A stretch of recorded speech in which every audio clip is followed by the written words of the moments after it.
नमस्कार दोस्तों। भारत का कानून कभी कभी अंधा कानून भी कहलाता है।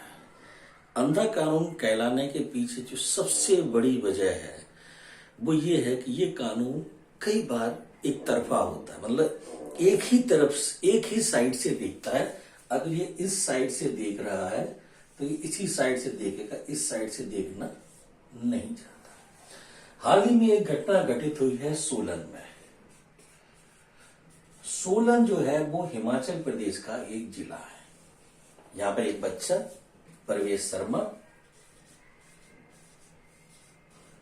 वो लड़का अपने घर से दूध लेने के लिए निकलता है।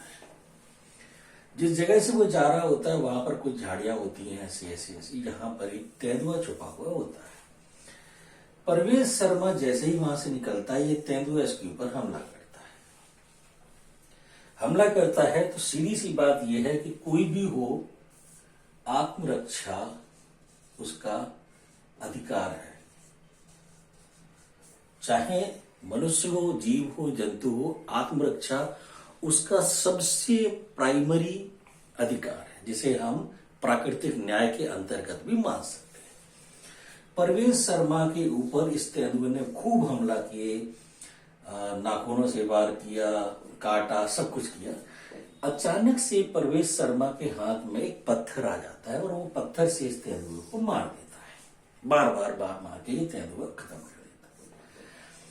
आत्मरक्षा में किया गया उसका ये कार्य सराहनीय है, जोखिम भरा है, लेकिन जरूरी है।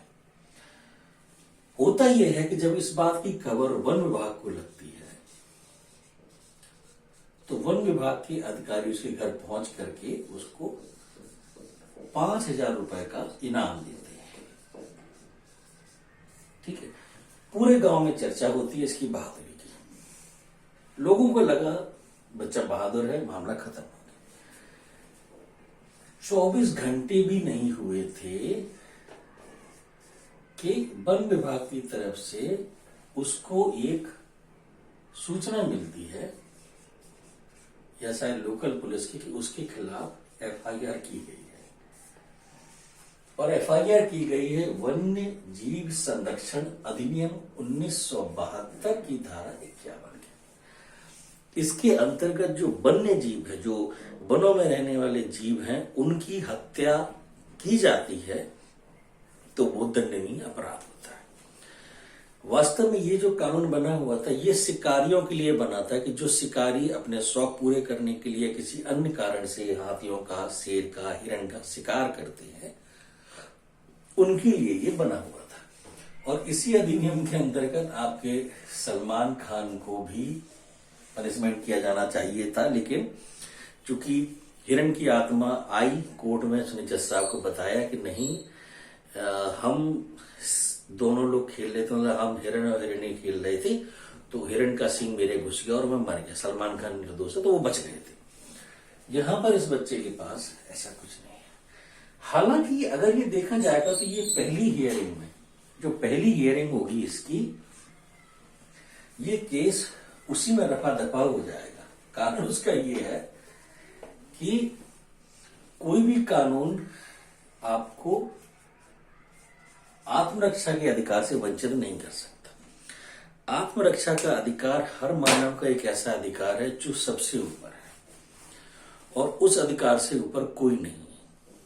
यदि इस बच्चे ने आत्मरक्षा के कारण उस चींटिए, तेंदुए जो भी है उसको मारा है तो ये अच्छी बात है, क्योंकि मरने से अच्छा है मारो। भाई अगर वो मर जाता तो क्या होता, वो तेंदुआ किसी और को मारता, तो उसके लिए बहुत सराहनीय कार्य किया। तो पहली हियरिंग में ही जज साहब इस केस को रफा दफा कर देंगे, लेकिन तब तक के लिए तो बिना मतलब का सरदर्द है ना। तो इसीलिए हमारे देश के कानून को अंधा कानून कहा जाता है। कारण क्या है कि जिस समय वन विभाग वाले उसको 5,000 रुपए के वो रिसिप्ट दे रहे थे, उसी समय अपने घोषणा पत्र में या जो अपने लेटर हेड जो भी कुछ है उसमें लिख देते कि चूंकि इस बच्चे ने आत्मरक्षार्थ इस तेंदुए की हत्या हुई है या वध हुआ, जो भी कुछ हुआ है, इसलिए इसके ऊपर वन्य जीव संरक्षण अधिनियम का कानून लागू नहीं होगा। तो ये बिना मतलब कि FIR नहीं होती। अभी मतलब एक चक्र है बिना मतलब का कि FIR होगी, फिर ये लड़का वकील करेगा, फिर ये अदालत में जाएगा, फिर 4-5 हियरिंग होगी, फालतू का टाइम बर्बाद है जजों का भी वकीलों का।